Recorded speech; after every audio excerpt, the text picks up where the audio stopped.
تمام علمی، عملی اور اخلاقی معاملات کا دار و مدار جو ہے نا وہ عقل پر ہے جی. تو لہٰذا نبی تاجدار مدینہ صلی اللہ تعالی علیہ وآلہ وسلم کی پیاری پیاری عقل شریف کے متعلق ایک بات سنیے. چلیں آپ سنا دیں. ابن عساکر نے اس بات کو نقل کیا اور زرقانی میں بھی اس بات کو نقل کیا گیا اور حافظ ابو نعیم نے حلیہ میں اس کو نقل کیا.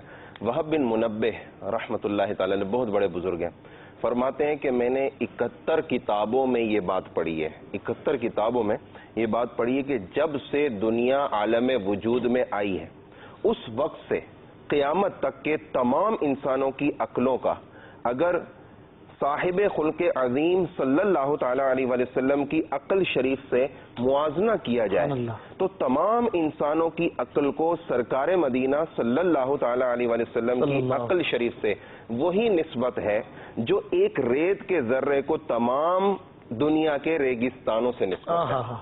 یعنی تمام انسانوں کی عقلیں ایک ریت کے ذرے کے برابر ہیں اور حضور تاجدار مدینہ صلی اللہ تعالی علیہ وآلہ وسلم کی عقل شریف تمام دنیا کے ریگستانوں کے برابر ہے. نبی کریم صلی اللہ تعالی علیہ وآلہ وسلم کے محاسن اخلاق، سبحان اللہ، محاسن اخلاق کے تمام گوشوں کے مالک تھے، جامع تھے.